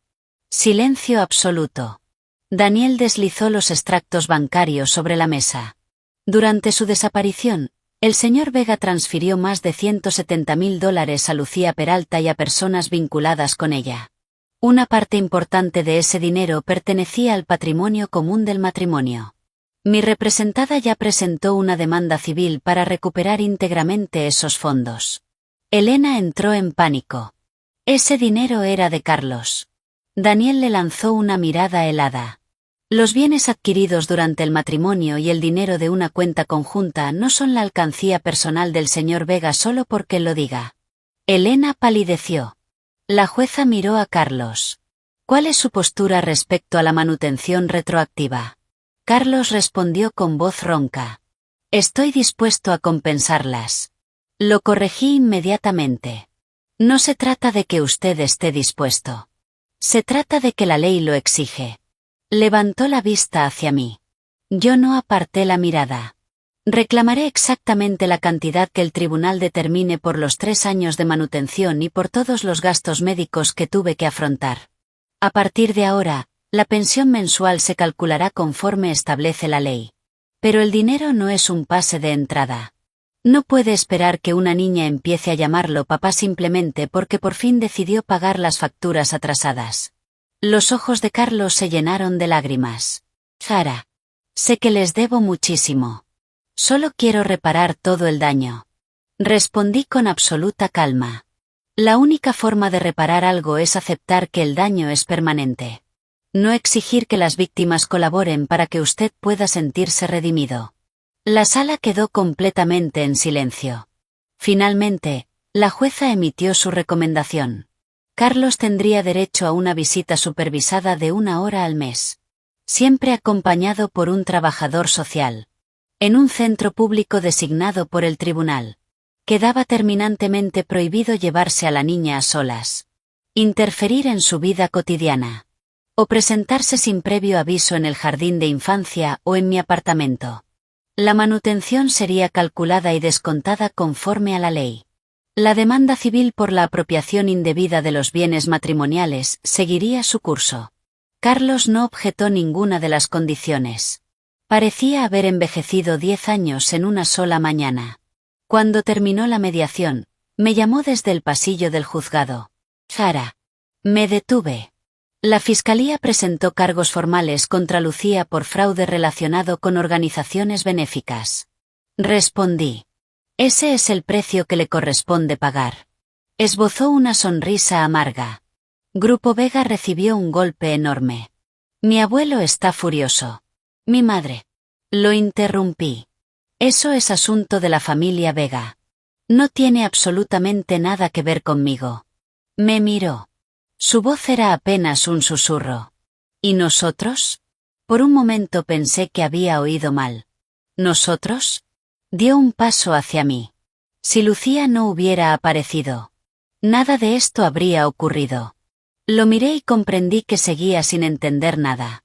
Carlos. Aunque Lucía jamás hubiera existido, habría aparecido otra persona. Porque el problema nunca fue que ella te alejara de mí. El problema fue que tú elegiste marcharte. Toda la sangre desapareció de su rostro. Continué. Cuando estaba embarazada tenías millones de opciones. Podías contratar a alguien para cuidar de ella. Podías decirme la verdad. Podías regresar para firmar los documentos del hospital. Podías dejarnos dinero suficiente para sobrevivir. Podías contestar una llamada. Pero elegiste desaparecer. Lucía no tomó esa decisión por ti. La tomaste tú. Permaneció inmóvil. Sus ojos comenzaron a llenarse lentamente de lágrimas. Dejé de mirarlo. Atravesé las pesadas puertas del juzgado. El sol brillaba con una intensidad deslumbrante. Daniel se acercó caminando rápidamente. Soltó un largo suspiro. Hoy estuviste increíble. Sonreí apenas. No estaba actuando. Cuando repites la verdad suficientes veces, dejas de tener miedo. Mi teléfono vibró. Era un vídeo enviado por la maestra de Anita. Jugando a la rayuela, Anita se había caído y se había raspado una rodilla. Pero enseguida volvió a ponerse de pie y sonrió a la cámara con esa enorme sonrisa tan graciosa que siempre tenía. Al verla, mi corazón se derritió. Lo que Carlos deseaba desesperadamente era una hija que demostrara que él todavía merecía ser perdonado. Lo que yo protegía era una niña que jamás tendría que pagar por los pecados de los adultos. Una noche de tormenta, Carlos apareció arrodillado frente a mi edificio. Ese mismo día Anita había tenido su primera visita supervisada en el centro comunitario. Había estado muy callada. Carlos le llevó libros ilustrados muy caros y varios rompecabezas. Ella los aceptó. Y dijo educadamente: «Gracias, señor». La mano de Carlos quedó suspendida en el aire. La trabajadora social tomó nota en su carpeta. Cuando terminó la hora, Anita me tomó de la mano para marcharnos. Al llegar a la puerta, se volvió hacia Carlos. Sus ojos se iluminaron de esperanza. Pero Anita solo lo miró muy seria. «Señor, la próxima vez no me pregunte si mi mamá lloraba mucho». Sentí un nudo en el pecho. Carlos quedó completamente inmóvil. Así que eso había hecho. Mientras armaban rompecabezas, había estado interrogando a una niña de 3 años. Preguntándole si mamá hablaba de papá. Si mamá seguía llorando. Seguía sin comprender absolutamente nada. Incluso intentando acercarse a su hija, solo buscaba confirmar que todavía ocupaba un lugar importante en mi vida. Durante el camino de regreso, Anita me preguntó: «Mamá, ¿ese señor está muy triste?». Respondí: «Probablemente sí». Ella volvió a preguntar: «Entonces, ¿por qué primero hizo tristes a los demás?». Apreté suavemente su pequeña mano. A veces una niña de 3 años entiende mucho mejor la vida que un adulto. Aquella noche llovía a cántaros. Después de acostar a Anita, el conserje llamó al apartamento. «Señorita Ayes. El señor Vega está abajo. Dice que necesita verla». Me acerqué a la ventana. A través de la lluvia torrencial vi a Carlos completamente empapado bajo una farola. Unos minutos después, lo vi arrodillarse lentamente sobre el pavimento mojado. Lo observé durante unos instantes. Tomé un paraguas y bajé en el ascensor. No por compasión, sino porque todavía quedaban algunas cosas por decir. Cuando me vio, sus ojos apagados recuperaron un pequeño brillo. «Sara». Me detuve a unos 2 metros de él, sosteniendo el paraguas. «Levántate y habla». No se movió. «No estoy aquí para pedirte que me perdones. Solo quiero una oportunidad para reparar todo esto». El agua corría por su rostro. «Últimamente no puedo dejar de pensar. En la noche en que diste a luz. En el miedo que debiste sentir cuando empeñaste tu anillo de bodas. En cuanto debiste odiarme». Lo corregí. «No te odiaba». Se quedó inmóvil. Lo miré desde arriba. Estaba ocupada. Estaba ocupada intentando salvar mi embarazo. Estaba ocupada rogando que me aplazaran las facturas. Estaba ocupada extrayéndome leche. Estaba ocupada trabajando en 3 empleos. Estaba ocupada manteniendo con vida a mi hija. Carlos, literalmente no tenía tiempo para odiarte. Aquellas palabras lo destrozaron mucho más que cualquier grito. Las lágrimas comenzaron a mezclarse con la lluvia. «Sara. Estuve terriblemente equivocado». Elena también había llegado. Permanecía unos metros más atrás bajo su propio paraguas. El cabello desordenado. El rostro completamente envejecido. Cuando me vio, se acercó apresuradamente. Su voz ya no tenía aquella arrogancia de antes. «Sara. Antes, mamá se equivocó». La miré fijamente. Ella se corrigió enseguida. «Yo me equivoqué. No debí decirte aquellas cosas tan horribles. No debí rechazar a Anita. No debí presionarte». Tenía los ojos completamente rojos. «Arturo sufrió un derrame cerebral. Está hospitalizado. ¿Quiere ver a Anita?». Pregunté con total calma. «¿Y después qué?». Elena quedó desconcertada. Continué. Después de verla, ¿la incluirá en el testamento? ¿O utilizará eso para obligarla legalmente a llevar el apellido Vega? Su rostro quedó completamente blanco. Respondí. Cada vez que la familia Vega quiere ver a mi hija, siempre hay un interés oculto. Mi hija no es un medicamento. No puede curar sus remordimientos. Y tampoco salvar su imperio empresarial. Carlos habló con voz ronca. Renunciaré a toda la herencia de la familia Vega. Lo miré. Entonces deberías mantenerte todavía más lejos de nosotras. Aquello fue el golpe definitivo. Sus hombros se desplomaron. Apreté el paraguas. Me di la vuelta para marcharme. Entonces gritó por encima del ruido de la lluvia. «Sara, ¿hubo sea un solo instante en el que esperaste que volviera?» Me detuve. La lluvia golpeaba el paraguas con un estruendo ensordecedor. ¿Esperé? Claro que esperé. Esperé cuando vi el resultado positivo del embarazo. Esperé cuando estaba sola en el pasillo de la clínica. Esperé cuando entré al quirófano y tuve que firmar yo misma el consentimiento para la cirugía. Esperé cuando Anita estaba en la unidad neonatal y yo permanecía detrás del cristal sin atreverme siquiera a pestañear. Pero cada una de esas esperas terminó exactamente igual. Con desesperación. Hasta que un día dejé de esperar. Giré ligeramente la cabeza. Lo miré. Sí. Un pequeño destello apareció en los ojos de Carlos. Entonces terminé la frase. Y precisamente por eso. Nunca volveré a esperarte. La pequeña luz que había aparecido en su mirada se apagó por completo. Continué hablando. Nadie abandona a otra persona de un solo golpe. Lo hace poco a poco. Y seguí caminando bajo la lluvia, paso a paso, sin volver la vista atrás. Cada vez que no respondiste un mensaje. Cada vez que no apareciste. Cada vez que elegiste poner la vida de Lucía Peralta por encima de la mía y de la de tu hija. Para cuando finalmente decidiste volver. Yo ya había terminado de irme. Carlos permanecía arrodillado bajo la lluvia. Parecía que le hubieran arrancado el alma del pecho.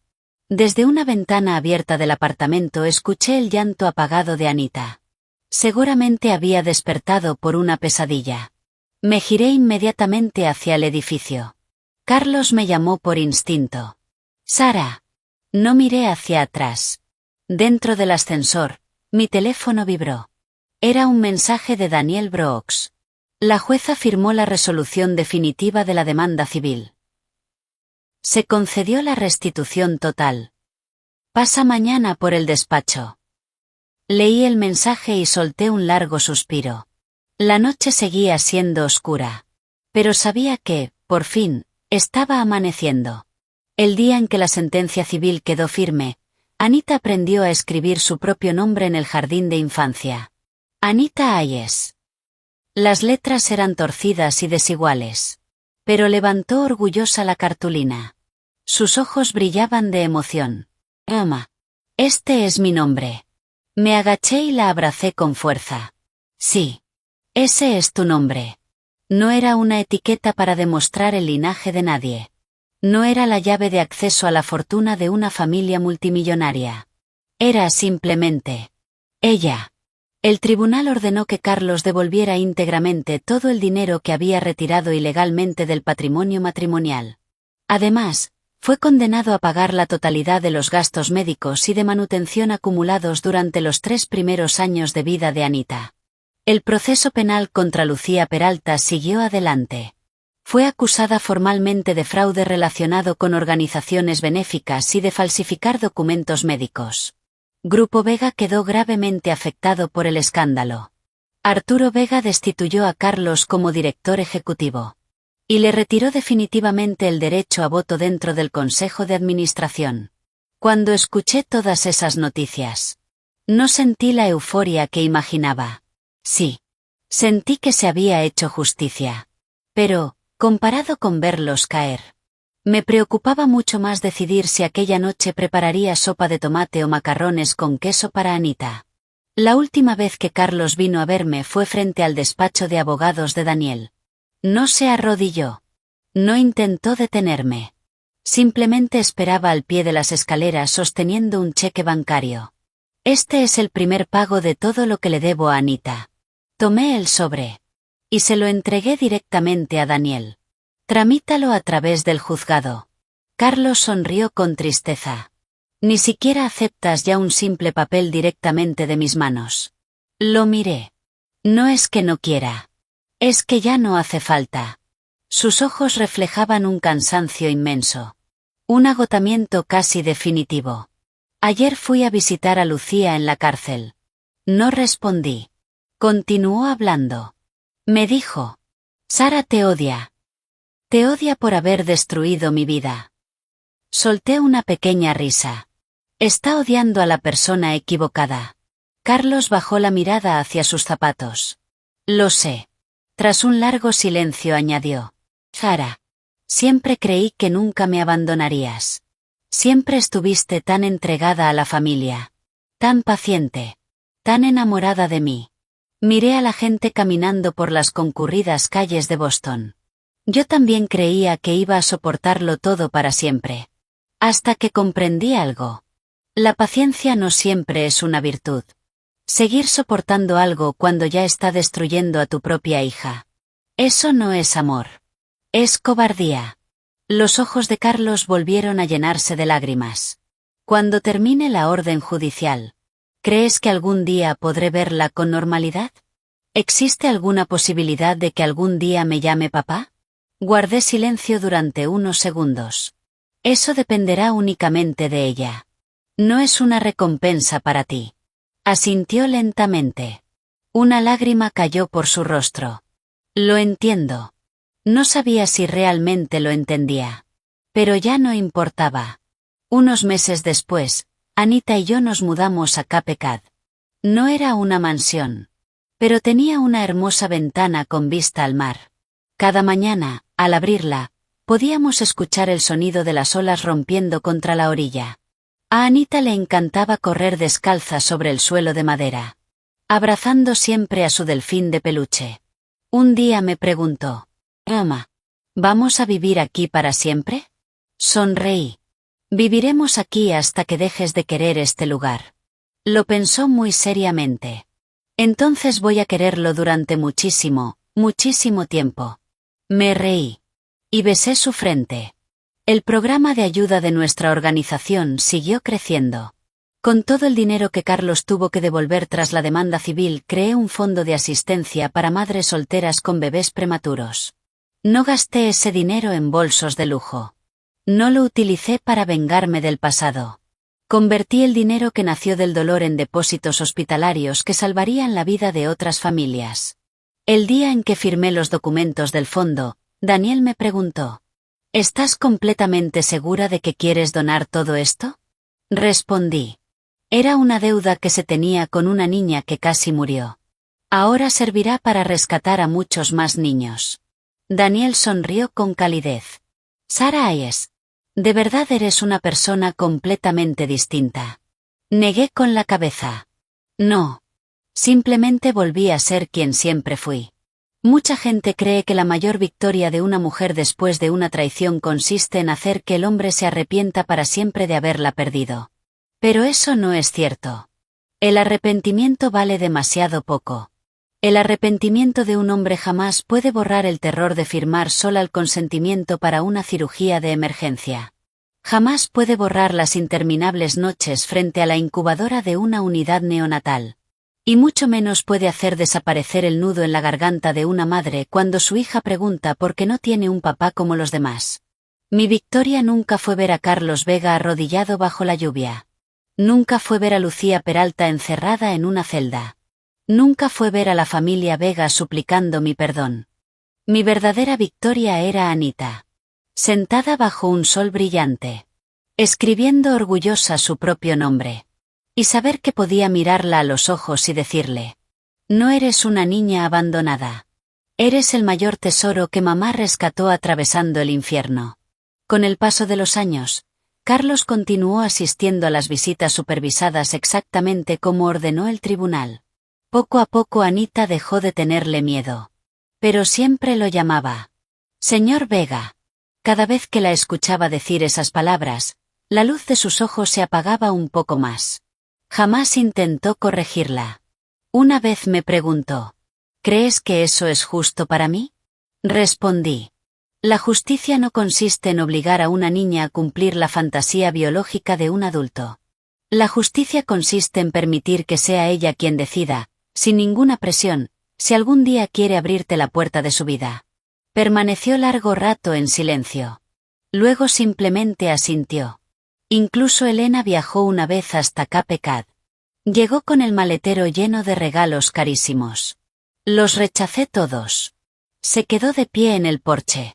Tenía los ojos rojos. Solo quiero verla un momento. Respondí. Primero aprenda a respetarla. Después podremos hablar de verla. Cerré la puerta. Anita me preguntó. ¿Era mi abuela? Respondí. No. Frunció el ceño. Entonces, ¿quién era? Lo pensé unos segundos. Alguien que hizo mucho daño hace mucho tiempo. Anita asintió muy seria. Entonces tiene que pedir perdón. Sonreí. Sí. Quien hace daño debe pedir perdón. Pero eso no significa que los demás tengan la obligación de perdonarlo. Esa fue la primera gran lección de la vida que le enseñé a mi hija. Un año después, Anita cumplió 4 años. Le organicé una pequeña fiesta de cumpleaños en la playa. Llevaba un vestido rojo. Corría descalza sobre la arena. Su risa viajaba con la brisa del océano. Daniel sostenía el pastel. La doctora Michie incluso condujo desde Boston para acompañarnos. Observó a Anita correr y sonrió. Era tan diminuta cuando nació. Y ahora corre más rápido que cualquiera. Sentí un ligero escozor en los ojos. Anita corrió hacia mí y se lanzó a abrazar mis piernas. Mamá. Pide un deseo. Me arrodillé sobre la arena. Hoy es tu cumpleaños. El deseo tienes que pedirlo tú. Cerró los ojos con muchísima fuerza. Juntó sus pequeñas manos. Y con aquella dulce voz infantil dijo. Deseo que mamá sea feliz todos los días. En ese preciso instante sentí que todas las noches oscuras que había atravesado por fin habían terminado. La abracé con toda mi fuerza. Mamá ya es muy feliz. A lo lejos, las olas rompían suavemente contra la orilla. Mi teléfono vibró dentro del bolso. Era un mensaje de Carlos Vega. Feliz cumpleaños para Anita. Envié su regalo a la oficina de la fundación. No quiero molestarlas hoy. Miré la pantalla. Y respondí con una sola palabra. Recibido. No había odio. No había nostalgia. No quedaba la más mínima emoción. Guardé el teléfono en el bolso. Ayudé a Anita a soplar las velas. El humo desapareció lentamente entre la brisa del mar. Y los días que nos esperaban por delante eran luminosos. Exactamente como siempre debieron ser.